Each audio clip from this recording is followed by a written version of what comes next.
Olha, há semanas nós temos acompanhado o sofrimento dos gaúchos por conta das enchentes que arrasaram várias cidades do Rio Grande do Sul. E desde os primeiros momentos, pessoas de todo o Brasil se uniram, então, em esforços para socorrer quem precisava de ajuda.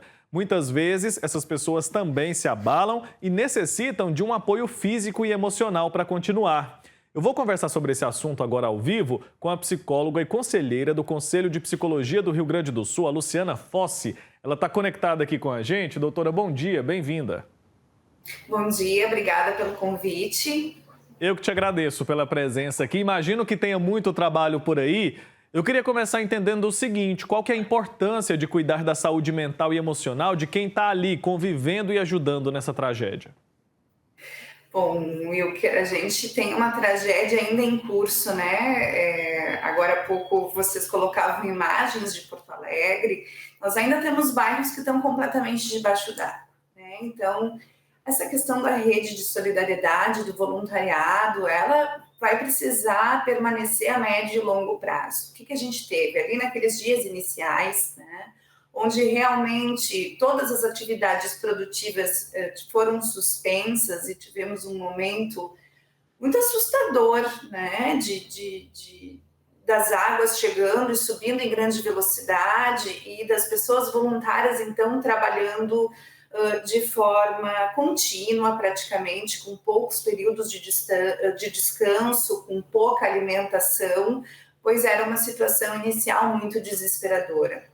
Passado esse momento, né, onde, de certa forma, se cessou pelo menos o resgate das pessoas, ainda sabemos de muitos animais que precisam ser resgatados, esse trabalho segue, mas segue nesse momento num outro ritmo, né? Então, daqui para frente, é muito importante que todos os voluntários percebam a necessidade de cuidar da sua própria saúde para que possam permanecer voluntários, né? Para que possam permanecer ajudando. Com certeza, né? E quais são os sinais mais comuns de esgotamento quando uma pessoa lida com uma situação tão estressante quanto essa que a gente tem visto? Então, esses sinais podem variar de pessoas para pessoas, né? Até porque dentro dessa esfera do voluntariado, tiveram voluntários em áreas muito diferentes, assim como a gente teve, por exemplo, né, as psicólogas atuando no acolhimento das pessoas nos espaços dos abrigos, nós também tivemos pessoas que estavam em barcos, que estavam fazendo marmitas, né? Então, existe tanto a fadiga física como a fadiga mental, dependendo do tipo de trabalho que foi executado, né? Agora, uma coisa é comum a todos, né? É uma sensação de estar permanentemente em estado de alerta, né? Uma sensação de estar o tempo todo em ação, né? Uma impossibilidade de conseguir parar, sentar, descansar, né? Eu ouço relatos de voluntários que depois foram perceber de quantas horas ficaram sem ingerir água, ou sem se alimentar, ou sem se sentar, né? Que ficaram de pé por muitas horas. Então, aparecem tantos sintomas de fadiga física, né? De dores no corpo, cansaço extremo, né? E é muito importante também que os voluntários que tiveram contato com as águas contaminadas, há pouco tu noticiasse a questão das mortes por leptospirose, que essas pessoas estejam também atentas aos seus sintomas, façam a sua profilaxia, né, tomem o devido cuidado, porque eu sempre repito para os voluntários, cuidando de ti, tu continua cuidando dos outros. Com certeza é fundamental olhar para si também, né?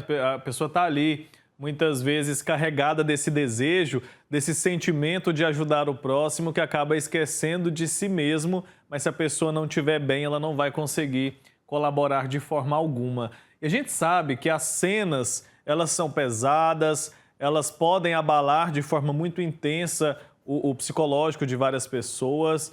Então esse cuidado com a saúde mental é fundamental. Que tipo de apoio psicológico está sendo oferecido, portanto, a essas pessoas e também às vítimas dessas enchentes, principalmente as pessoas que estão ali na linha de frente do resgate e da assistência também?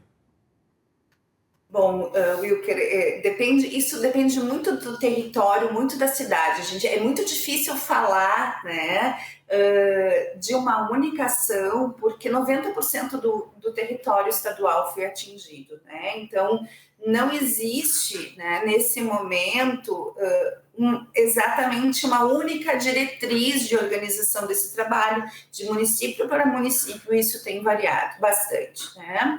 Mas, falando especificamente, então, da atuação do Conselho Regional de Psicologia, né, nós, enquanto autarquia, desde o princípio, né, estivemos ao lado da nossa categoria, acompanhando as ações das psicólogas voluntárias, né, nos esforçando para que a gente pudesse instrumentalizar, inclusive teoricamente, essas psicólogas.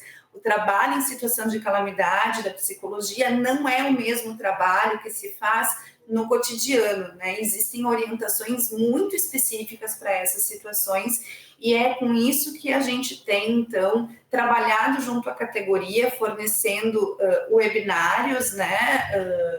Praticamente diários, a gente teve uma série de temas e a cada demanda nova que surge, nos organizamos para dar conta das temáticas que a categoria nos sinaliza, né? Que seja importante, como o cuidado com crianças e adolescentes, as situações de luto, enfim, diversos campos, né, que aparecem enquanto demanda a partir de agora.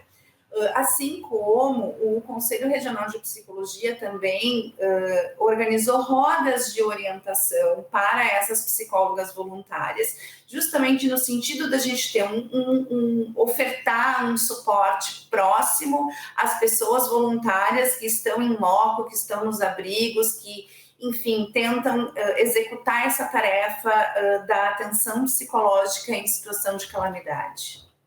Tem alguma história que nesses dias, nessas semanas, te marcou e que você gostaria de compartilhar com quem nos acompanha?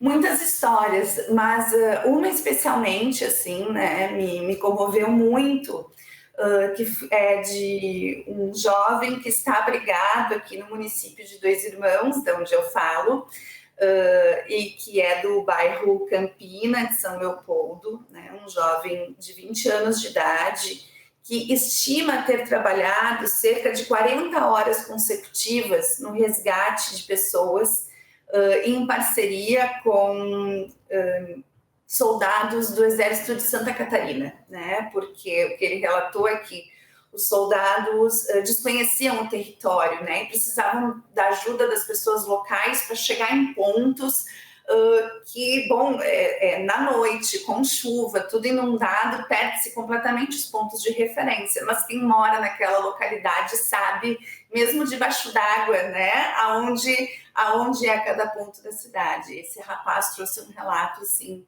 muito comovente desses resgates. Ele estima que ele tenha trabalhado por cerca de 40 horas consecutivas e afirma que só parou quando realmente as pernas não permitiram mais que ele ficasse em pé. E são muitas histórias, né, enfim, dessa natureza, dessa magnitude.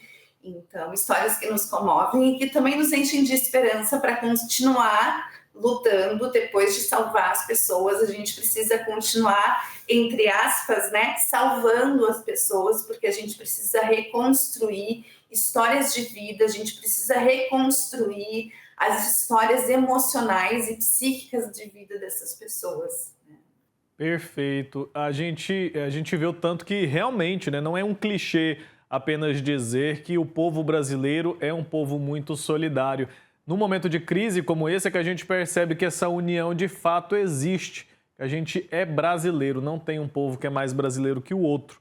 Nós somos todos o mesmo povo. A gente vê essa união vinda de outras partes do país e lá dentro do próprio Rio Grande do Sul. Uma pessoa que se dedica a trabalhar 40, 50 horas para socorrer outras pessoas, para ajudar de alguma maneira, colaborar com aquilo que consegue, é algo assim fenomenal e que a gente precisa sim valorizar com certeza. Mas a gente reforça que é importante que esses voluntários também cuidem de si mesmos para que eles consigam ajudar as outras pessoas. Olha, muito obrigado pelo seu tempo aqui com a gente. Até uma próxima oportunidade. Parabéns pelo trabalho. Muito obrigada. Um bom trabalho para vocês também. Abraço. Tchau, tchau. Obrigado.